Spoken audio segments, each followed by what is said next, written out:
Akkam jirtu kabajamtootaa fi daawwattoota YouTube chaanaalii dhaabbata hordoftoota amantii waaqeffannaa. Yeroo garagaraatti haala sochii babal'ina dhaabbata hordoftoota amantii waaqeffannaa bu'uura godhachuun sochii dhaabbatichi itti jiru isin biraan gahaa turuun keenya ni yaadatama. Ammas sirna kabaja ayyaana yaadannoo warrabbaa Oromoo bara 2016 Harargee Lixaa galma Agamtiitti kabajame sababeeffachuun waan isin biraan geenyu qabnaa nu hordofaa.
Ayyaanota gurguddoo addunyaa tanaa hedduudhaaf bu'uurri amantiidha.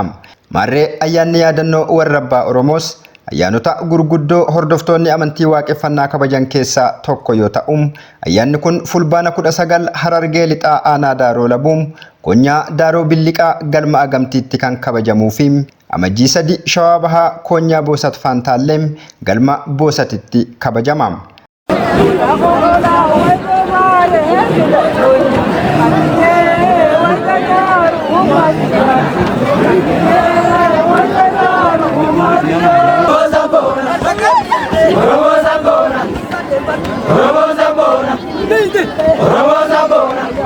Bara kanas ayyaanichi ji'a fulbaanaa keessaa Harargee Lixaa galma Agamtiitti bifa duudhaa amantichaa eeggateen kabajameetii jira.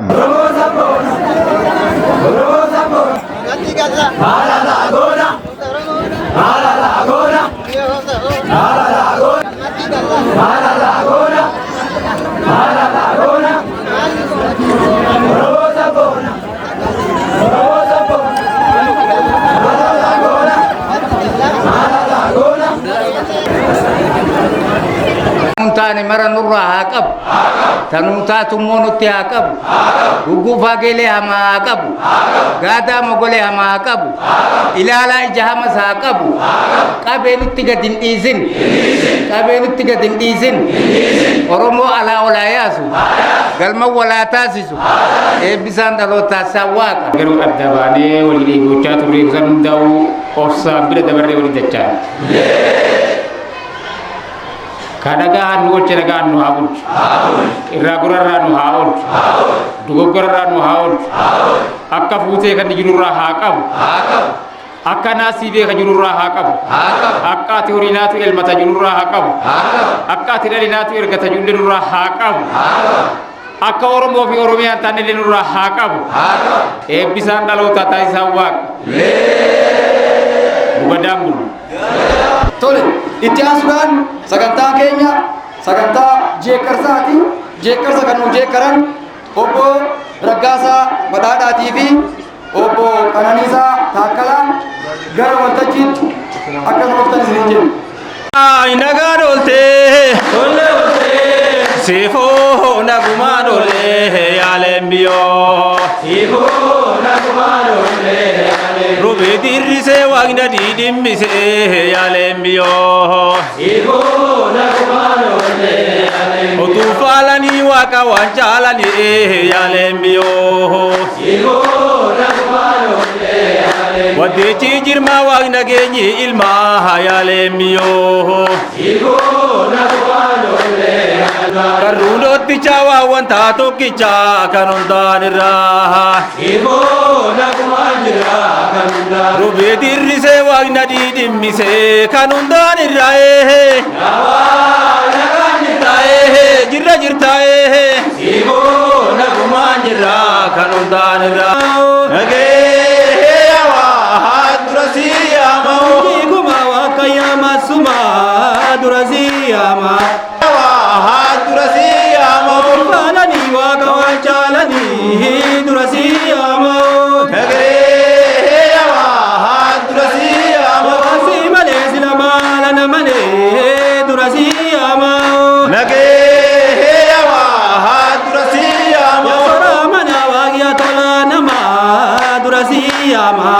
Tulu dambo kan korreeti erga waka kan somneeti kan kolleeti waka halaba wala gade wala male naga yaama nage yawa durasi yaama moke madine tujumaya Toli wakari tingkabu jajaru suduma durasiyama nage yawa durasiyama nage yawa durasiyama balani wakawanchalani durasiyama nage yawa durasiyama.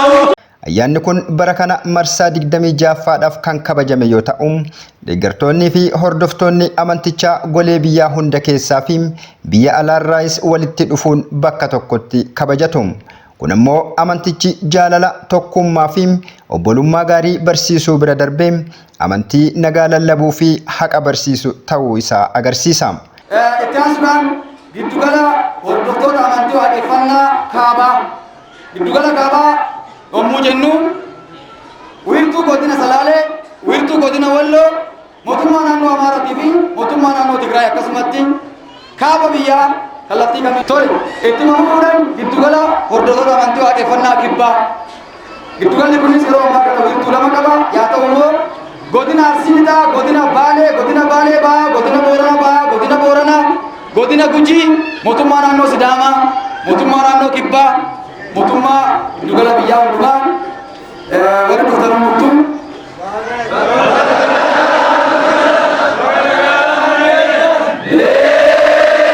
fayyaa taataa giddugala kibbaatti warri dhuftan itti aansuudhaan giddugala hordoftoota amantii waaqeffannaa giddugaleessaa Shaggar, Finfinnee, Shawaa Kibba Lixaa, Shawaa Lixaa, Jimmaa, Kibba Lixa Itoophiyaa walumaa galaa maal jettanii?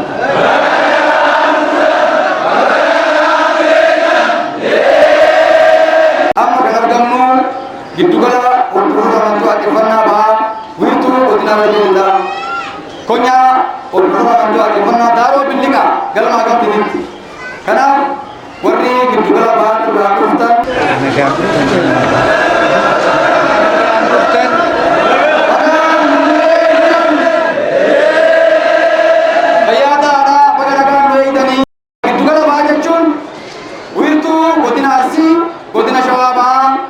godinaalee argee lamaan Affaar, Somaalee fi kallattii bahaatti naannoo argaman hundumaa walumaa.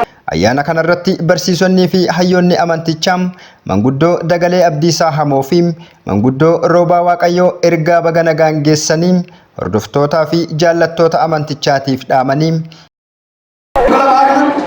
baga nagaan dhuftan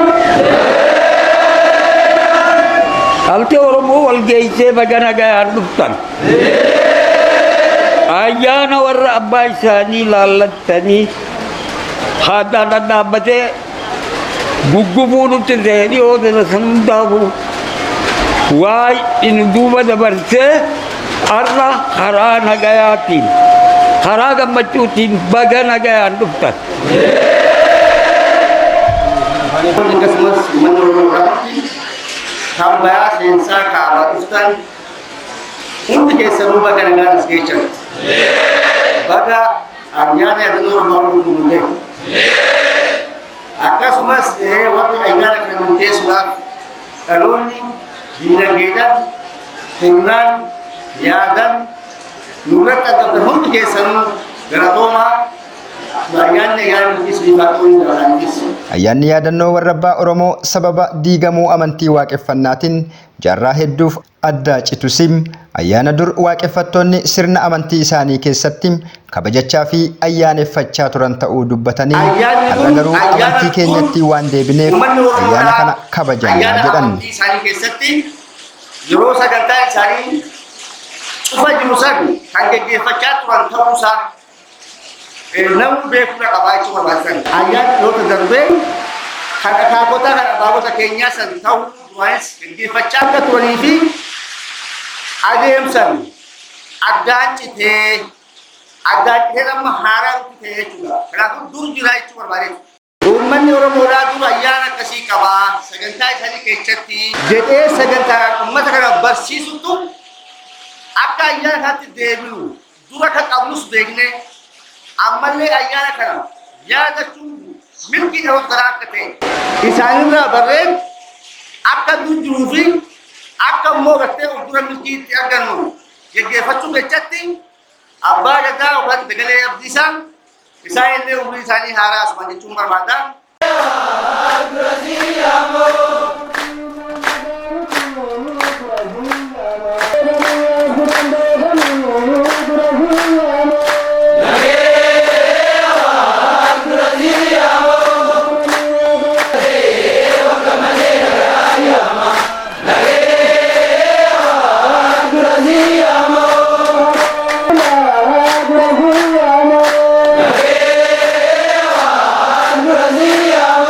Barsiisaa dhaabbata hordoftoota amantii waaqeffannaa kan ta'an Manguddoo Dagalee Abdiisaa Hamoom uummanni Oromoo barnoota sirna gadaa fi amantii isaa keessaa qabuun ilmaan barsiisee qananiisaam ilmaa intala horee jiraachaa kan ture ta'uu himaniim gidduutti garuu sirnaa fi qajeelfama ofiitirraa cabuun gatii guddaa isa kaffalchiisee jedhan.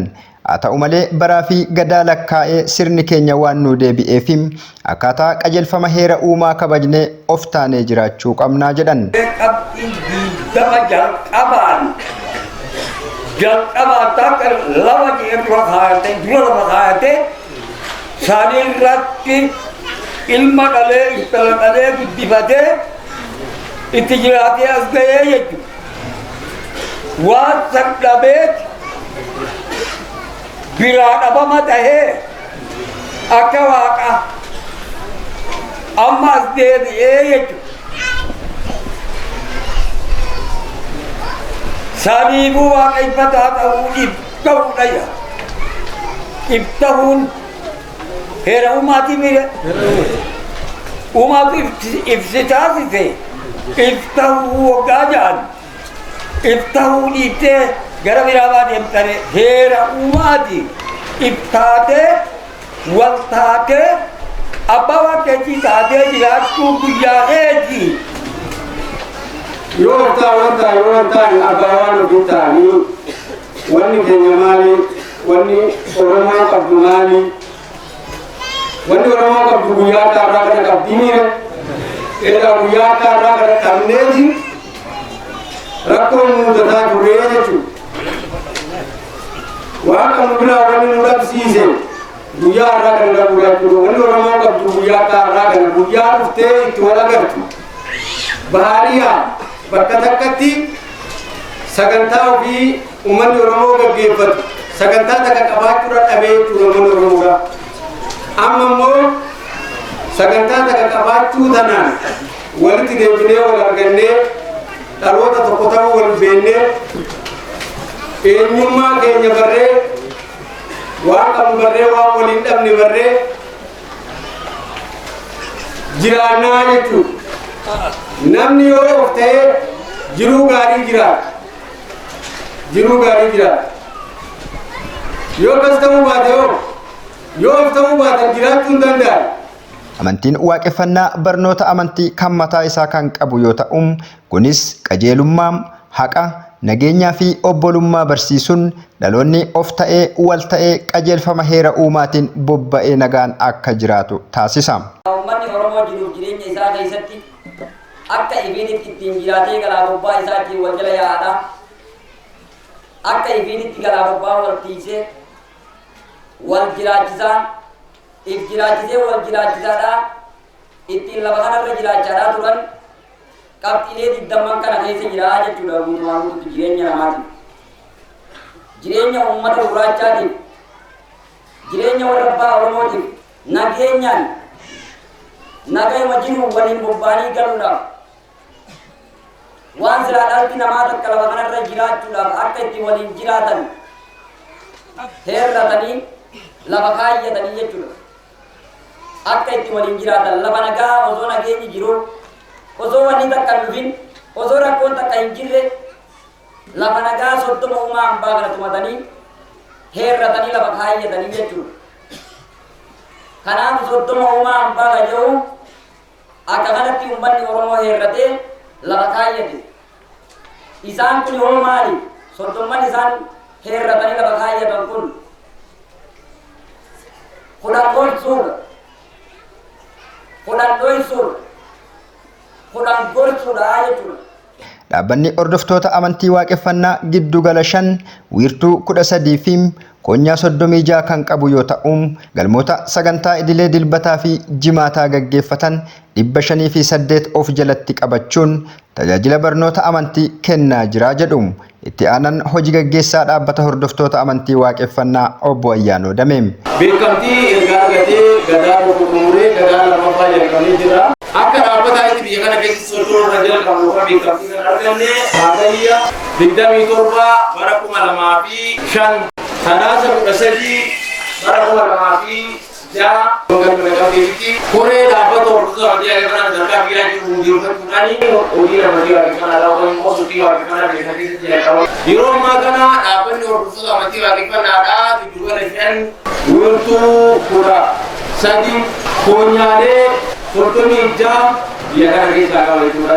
Galmoota 508 beekamtii kennee biyya kana keessatti hordoftoonni amantii waaqeffannaa isaanii waaqeffatan sagantaa idilee isaanii dilbataa fi jimaata galgala itti gaggeeffatan.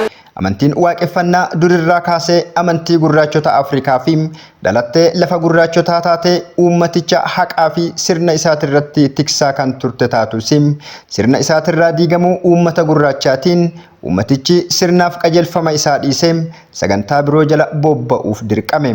Haa ta'u malee yeroo ammaa kana amantichi keessumaa dhaloota lafaa dhufaadhaan bakka isaatti deebi'aa kan jiru yoo ta'u sirbi waaqeffannaan teenyaa duruu dhugaan hin badinii yaa waaq nun dagatinii jedhus kanuma ibsam.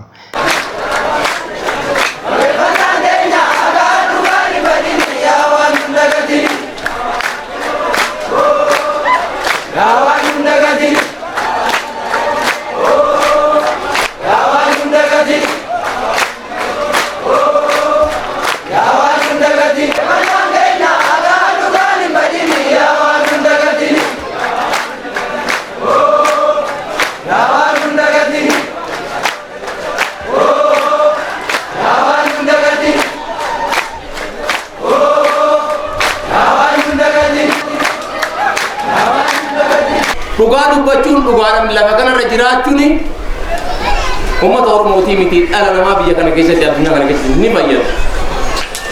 Ni fayyada qaamni dhala namaa quuqu barnoonni dhala namaa quuqu biyya barnoota warra abbaa Oromoo keessa jiru. Uummanni Oromoodhaa dhala namaatiif miti mukaa fi citaadhaaf diinagdeedhaaf mara bakka qaba guyyaa qaba. Nuti adamkii dabalaachaa miti kan dhumne warra keenya ilaaluu dhumne obbolaa keenya ilaaluu dhumne dhaloota keenya ilaaluu dhumne beeku. Lafanuma beeka turu Oromoodhaa laftisaa eegdaa keessa haaseenuma beeka turu garuu beekuudhaan itti kan walitti nu fide sagantaa walitti nu fide asitti warri kan keenya dhiyaana argachuutu walitti nu fide kanaaf agamtii lafa kanaatii jechuudha gabaabatti Oromoodhaa warri sagantaa bal'aa nuufii miti dhala namaatiif ta'u kana qabu walitti dhufnee namoota keenya yaadachuuni kaan hundaan dhufii jira. Hera biyya kanaatti nu wayyama. Waan uummanni Oromoo kaleessa qabu jechuudha. Warra oftee qomaa fi miti barru. Islaamni obboleeyyan kan keenya bara. Kiristaanni obboleeyyan miti. Obboleeyyan keenya bara Oromoodha. Warra warra Booranaa fi Bareeddoo sagaltumatti gidduu seenee agaa bulluun malee dhaloota tokko jechuudha. Wallaaluudhaan walitti qabna ofitti qabna malee nuti qaamee magaalaa jiru tokko kan tiree amma maan toonni waqti siree sagantaa miti manguddoo kana toonni barsiisee miti re osoo jecha argee ta'e asinuu nu barnuti hinnuuna maal asii goona biyya nuti osoo jecha wallaggaa ta'e maal argeedhaa goona biyya nuti galmi galma warra Oromoo jennee barannee bara barnoota warra Oromoo jennee barannee bara. Namni tokko jaalataan amantii waaqeffannaadha tokko malee hoggaasi dhufee sagantaa kana hirmaate mirga qaba. Ayyaana warra abbaa Oromoo kabanya nuti. Yaadannoo warra abbaa Oromoo goona. Warri abbaa Oromoo isan hammatu ka isaatii miti. Abbaa warra musliimaa tokko as keessa hin jiru. Musliima kiristaana waaqeffataa taane malee abbaa waliin hin qabnu biyyan. Waliin qabna bara abbaa. Abbaan keenya eenyudha? Oromoodha abbaa kan keenya. Abbaa kan keenya hoggaa waliin yaadanne namni nu dhorku hin jira? Hin jiru jechuudha gabaabatti. Yoo hanqina keenya ta'e malee yoo wallaalummaa kan keenya ta'e malee nuti wal darbuu hin dandeenyu.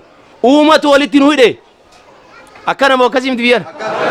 Uumatu walitti nu hidhe nuti dhiigummaa qabnaa jechuudha lootummaa qabna nuti.